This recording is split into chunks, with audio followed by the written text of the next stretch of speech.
तो गाइज इस वीडियो में आपको आरआरबी क्लर्क के जो मेंस है 2 फरवरी को उसके बारे में बताने वाला हूँ। लास्ट ईयर मैं भी उसमें अपीयर हुआ था और जो मैंने स्कोर किया था वो 105.06 किया था। तो जो भी स्ट्रेटेजी सोर्स को फॉलो करके जो भी मैंने ये स्कोर किया था उस सब कुछ के बारे में आपको बताने वाला हूँ। ओके। और इससे पहले ये भी बता देता हूँ कि आरआरबी क्लर्क के फाइनल में मेरा सिलेक्शन नहीं हुआ था। मैं 1.19 से रिजर्व लिस्ट में हूँ। आउट ऑफ 100 जो कट ऑफ जाती है तो उसमें 1.19 से मैं अभी भी रिजर्व लिस्ट में हूँ। ओके। तो जो भी सोर्स फॉलो किए थे इस वीडियो के थ्रू मैं आपको बताने की कोशिश करूँगा। और अगर कुछ भी रह जाता है तो आप कमेंट करके पूछ सकते हो, मैं उसका रिप्लाई करने की कोशिश करूँगा। ओके। तो चलिए शुरू करते हैं। तो सबसे पहले तो मैं आपको इसका जो लेवल आता है, तो पहले तो रीजनिंग, सबसे पहले रीजनिंग के बारे में बताता हूँ। तो रीजनिंग का जो लेवल रहता है वो आरआरबी क्लर्क तो नहीं, जिसकी आईबीपीएस क्लर्क और एसबीआई क्लर्क के प्रीलिम्स का जो लेवल रहता है ओवरऑल बिल्कुल एग्जैक्ट वही लेवल रहता है इनका। बस क्वेश्चन और ऐड हो जाते हैं, जैसे कि रीजनिंग में आप इनपुट आउटपुट ऐड हो जाता है या फिर कोडेड इनइक्वलिटी या ऐसे कुछ ऐड हो जाता है, पर इतना टफ नहीं रहता, वो भी बहुत इजी रहता है। मैंने जो लास्ट ईयर आरआरबी क्लर्क का जो रीजनिंग थी इसमें मैंने जो स्कोर किया था वो 31.75 मैंने स्कोर किया था आउट ऑफ 40। इसमें 1.25 का भाई मल्टीप्लाई होना बाकी है, तो ये मैंने स्कोर किया था। और कौन से सोर्स फॉलो किए थे रीजनिंग के लिए, तो मैंने तो पुनीत सर हैं, पहले तो वो शायद अनअकैडमी भी पढ़ाते, तो अभी उनका खुद का चैनल है, मुझे याद नहीं है एग्जैक्ट, तो आप पुनीत सर से पढ़ सकते हो रीजनिंग के लिए कम्प्लीटली। अगर आप एक सोर्स फॉलो करते हो पुनीत सर को तो आप अच्छा स्कोर कर सकते हो आरआरबी क्लर्क मेंस में रीजनिंग के लिए। उसके बाद आते हैं कंप्यूटर नॉलेज। तो कंप्यूटर नॉलेज में मैंने जो स्कोर किया था वो 23 किया था आउट ऑफ 40। इसमें 2 से डिवाइड होता है, फिर वो मार्क्स ऐड होते हैं कट ऑफ में। तो इसके लिए जो मैंने सोर्स फॉलो किया था वो किए थे A2 सर, मतलब सचिन अरोड़ा सर, जो A2 अरोड़ा एजुकेटर उनका यूट्यूब चैनल है, तो वहाँ से फॉलो कर सकते हो। वहाँ पे उनकी डेली क्लास अगर आप अटेंड करोगे तो आप अच्छा स्कोर कर सकते हो। और जो लास्ट ईयर जो क्वेश्चन आए थे वो एग्जैक्ट वही क्वेश्चन आए थे जो उन्होंने क्लास में पढ़ाए थे, तो इसलिए अगर आप उसकी तैयारी कर रहे हो तो उनकी रेगुलर क्लास लें और उनको अच्छे से रिवाइज करें, तो इससे आप अच्छा स्कोर कर सकते हो कंप्यूटर में।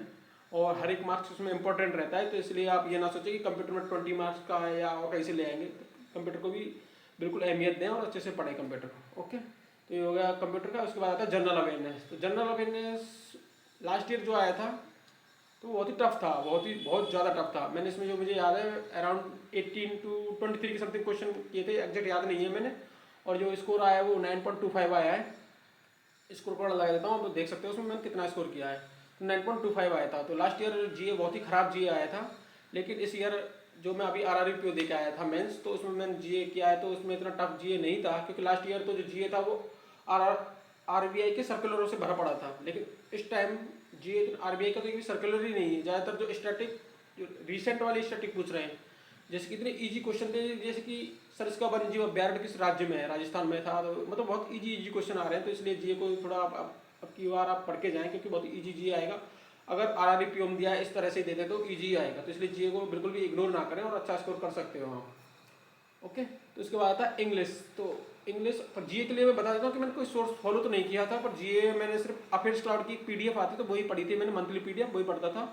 इस टाइम भी मैं वही पढ़ के गया हूँ और उससे अच्छा स्कोर आया, 9.25 आया था, क्योंकि इतना टफ पेपर में इतना अच्छा स्कोर किया था, तो मैं अच्छा स्कोर मानता हूँ इसको। ओके। तो नेक्स्ट चलते हैं। तो next I English and language. तो इंग्लिश और हिंदी में से किसी एक लैंग्वेज से आप पेपर दे सकते हो, तो मैंने दिया था इंग्लिश से और स्कोर किया था वो 19 स्कोर किया था आउट ऑफ 40। और इसमें 2 तो आरसी आती हैं और पैराजम्बल कुछ ऐसा आता है, मिसलेनियस क्वेश्चन आते हैं, तो टफ नहीं आता है। ओवरऑल जो लेवल रहता है इंग्लिश का वो इजी रहता है, और इसके लिए मैंने कोई सोर्स फॉलो नहीं किया था ज़्यादातर, तो मैं खुद ही सेल्फ स्टडी की थी इंग्लिश के लिए। जैसे कि द हिंदू न्यूज़पेपर पढ़ लिया और प्रैक्टिस की, जितनी प्रैक्टिस कर सकते हो, जैसे गाइडली का पीडीएफ बंडल ले लिया, उससे प्रैक्टिस की थी, तो आप भी ये फॉलो कर सकते हो। ओके। और इससे अगला आता है न्यूमेरिकल एबिलिटी या मैथ क्वांट जो भी आप बोलते हो वो आता है।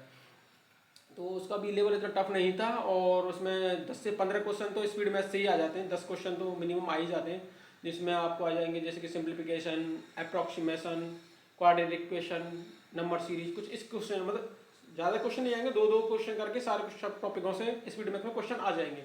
और मैंने जो लास्ट ईयर इसमें स्कोर किया था वो 20.5 स्कोर किया था आउट ऑफ 40। इसमें भी 1.25 का मल्टीप्लाई होना बाकी है, उसके बाद ओवरऑल स्कोर बनता है। और मैथ के लिए जो सोर्स फॉलो किया था वो कौशिक मोहंती सर फॉलो किए थे मैंने ओवरऑल, उन्हीं से मैंने सारा सिलेबस कवर किया था।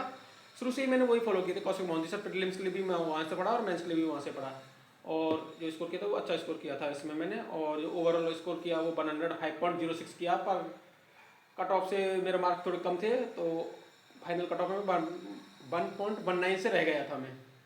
ये था तो एक एक्सपीरियंस जो मैं आपकी इस वीडियो के थ्रू आपके साथ शेयर कर रहा हूँ। और जो भी सोर्स मैंने फॉलो किए वो भी मैंने आपको बता दिए। और ये भी एक ऐड कर देता हूँ मैं इसमें कि जो आरआरबी क्लर्क का जो मेंस है वो 2 फरवरी को जो पेपर है, और आज हो चुका है 4, आज हो चुके 4 जनवरी हो चुकी है। तो 4 से कम आपको 10 मॉक तो आपको देने हैं और अच्छे से प्रैक्टिस करनी है आपको और एनालाइज करना है। मतलब 5 दिन, जैसे कि 2 फरवरी को है तो 25 जनवरी तक आपको मॉक टेस्ट दे के अच्छे से रिवाइज कर लेना है। उसके बाद जो आपको पता चल जाए वीक सब्जेक्ट है उसको ज़्यादा से ज़्यादा पढ़ना है, अभी भी पढ़ना है आपको। आप जो मॉक टेस्ट दोगे तो उसमें आपको पता चल जाएगा कौन सी सब्जेक्ट मेरी वीक रह रही है, तो आपको उसे अच्छे से कवर करना है, अच्छे से उसको रिवाइज करना है। ओके, तो ये था जो शोर्स स्ट्रेटेजी जो भी आप बोलना चाहो, जो मैंने फॉलो किया और मैंने इसमें स्कोर किया था 105 किया था। फाइनल नहीं हुआ था मेरा अनफॉर्चुनेटली, और रिजर्व लिस्ट में था, मैं अभी भी रिजर्व लिस्ट में हूँ 1.19 से। ओके, तो ये था जो मैंने आपके साथ शेयर कर रहा हूँ, और आप इसको फॉलो करते हो तो आप भी अच्छा स्कोर कर सकते हो। ओके, अगर कोई डाउट हो तो आप कमेंट कॉलम में डालना, मैं आपको उसके रिप्लाई करने की कोशिश करूँगा। Thank you for watching the video. अगर वीडियो अच्छी लगे चैनल को सब्सक्राइब कर लेना। Thank you.